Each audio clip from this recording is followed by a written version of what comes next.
Weapons are a staple of the Ratchet & Clank series. One might say they are as integral to the experience as integrals are to my suffering. Because of that, they become somewhat of an icon for each game. That's probably why, among other more sensible reasons, that the first 3 games all bring back weapons from prior titles. Except of course for Ratchet 1, because Ratchet 1 minus 1 isn't Ratchet 0, it's 6. Okay, ignoring that, in these 2 games, 5 weapons from the prior title make a return. In Going Commando, that being the Walloper, the Bomb Glove, the Decoy Glove, the Visibomb, and the Tesla Claw. And in Up Your Arsenal, that's the Mini Turret Glove, the Lava Gun, the Plasma Coil, the Bouncer, and the Shield Charger. But as anyone who's played these games can tell you, one set of brought back weapons is slightly better than the other.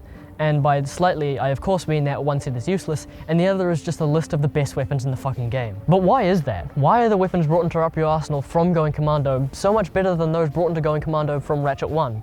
Well, why don't we have a look? Nosy piece of shit.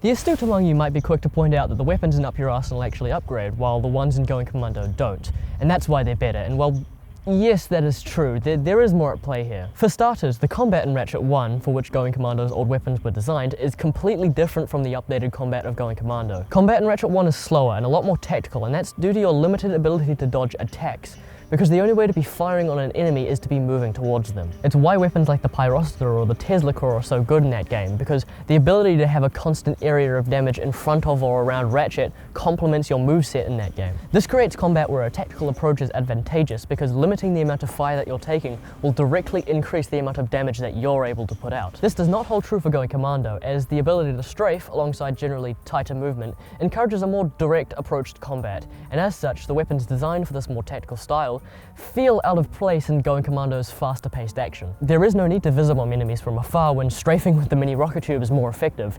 The Decoy Glove serves no purpose when you can just flip around enemy fire, aside from, well, decoy proxies, but yeah, let's not get into that. But you can see how these weapons don't belong. But when we jump from Going Commando to Up Your Arsenal, we don't see this massive shift. Shit's pretty much the same, and because of that, the weapons that were put into Up Your Arsenal actually fit where they've been placed, because they've been designed for the combat system that they've been placed in. But stuff like the Tesla Claw should be fine, right? It's basically just a less powerful plasma coil. But that's where that first thing you might have been saying comes into focus.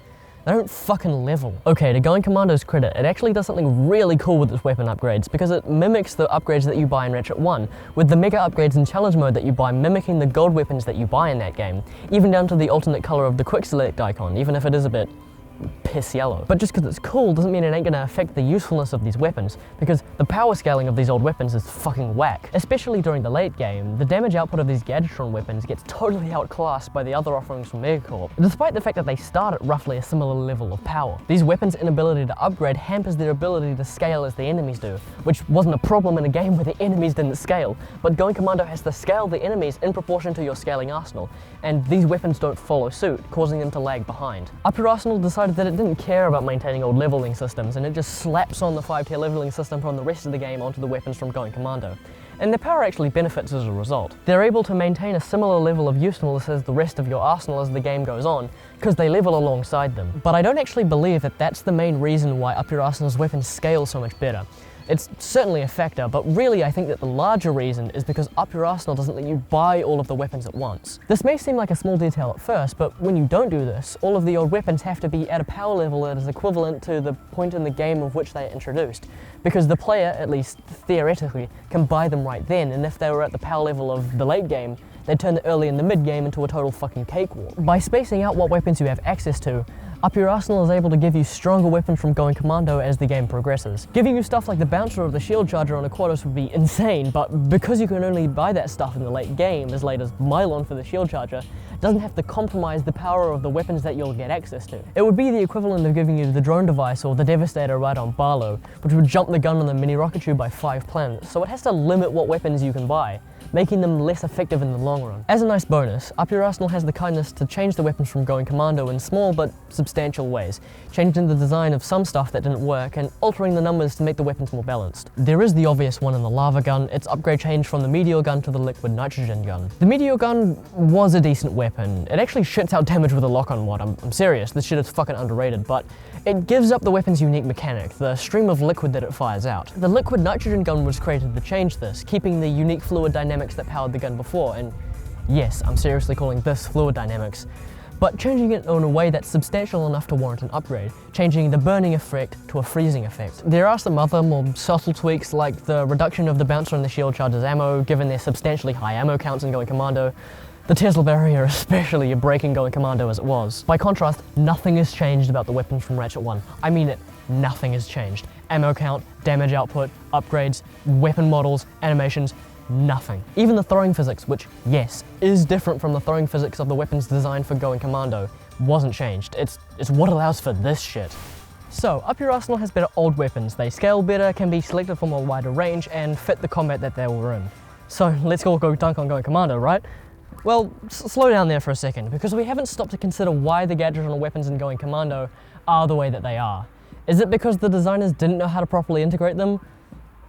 No, I don't think so. In fact, I think the decision to make them not good is entirely deliberate. Yes, it's time to look at the thematic context of the explodey boys of a fucking space rat, because boy howdy does the design of these weapons play into this game's themes about privatization, consumerism, and monopolies. What fun. Take a look at the state of the Gadgetron facilities you get these weapons from.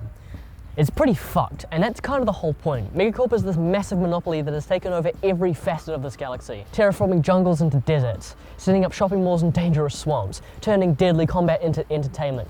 The place is pretty fucked thanks to this company's dominance, even if it is in the comedic sense. And you experience this dominance not only through the narrative, but also through the gameplay, by giving you some of your old weapons and making you experience how Megacorp has made them obsolete, just like they did everything else in this galaxy. As far as I'm aware, the decision to bring back old weapons into Up Your Arsenal doesn't have such context. Is that a bad thing? I'm not so sure. It really depends on what your priorities are. Do you enjoy a more thematically cohesive experience or a more gameplay cohesive experience? Personally, I'm, split down the middle. Both approaches create unique experiences and both should be appreciated in their own right. But it's undeniably interesting just how differently these similar ideas can be implemented, how one game uses its design to add to the themes of its world and the other focuses much more heavily on its gameplay systems, making the core of the game more cohesive and fun to play. In a way, it's kind of emblematic of the design of these games in general, and really it's just a testament to how well thought out each of these games were in their own separate ways. It's the end of the video, mate. Fuck off.